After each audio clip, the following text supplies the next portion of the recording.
موسم او كذا لاعب كان مرشح من ضمن المرشحين. كنت العبد لله، وكان ميدو موجود في بعض المواسم، وايضا حصل امور. صلاح في حسابات، في مشكله في النظام؟ لا يعني في المره دي لا، المره دي لا، واضحه. السابقه نقصد ممكن المرات السابقه، انما لا، المره دي اكتساح عن جداره واستحقاق لصلاح. اي شكل من الاشكال كان هيطبق الاتحاد الافريقي على الجائزه يفوز فيها محمد صلاح. في بعض الامور ممكن تحصل في بعض الامور الجوائز الاخرى، انما لا، صلاح الكل يحتفي فيه في ليفربول طبعا ويستحق. صلاح ما شاء الله عليه، صلاح عنده احلام تانية، يعني دي البدايه.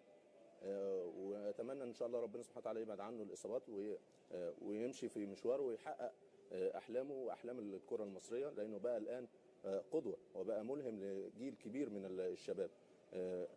كلمته عجبتني في الحفل، لان دايما لعيب الكره بيبقى عنده بعد اخر، مش في داخل الملعب فقط، لا هو اتكلم عن ازاي يبقى الاطفال الصغيره والشباب الصغير يبقى عنده احلام ويسعى لتحقيقها. فده بعد كبير، لازم كل لاعبي الكره اصحاب القدوه والمثل يبقى عندهم بعد لازم يرسخوه في الاجيال اللي بعد كده. صلاح زي ما بقول راسم حياته كويس، يعني مخطط لحياته، بياخد بيها خطوات واحده ولا اخرى.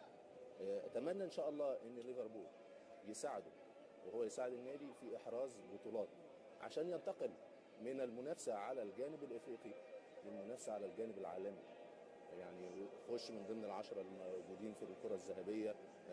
مش هو عنده المقدرة وعنده القدرات الكبيرة، فأتمنى إن شاء الله التوفيق ويركز، زي ما بقول إن دي تعتبر إنجاز للكرة الأفريقية، الكرة العربية، الكرة المصرية، وعنده مهمة. أتمنى إن المنتخب المصري يستغل هذه الدفعة الكبيرة زي ما بقول.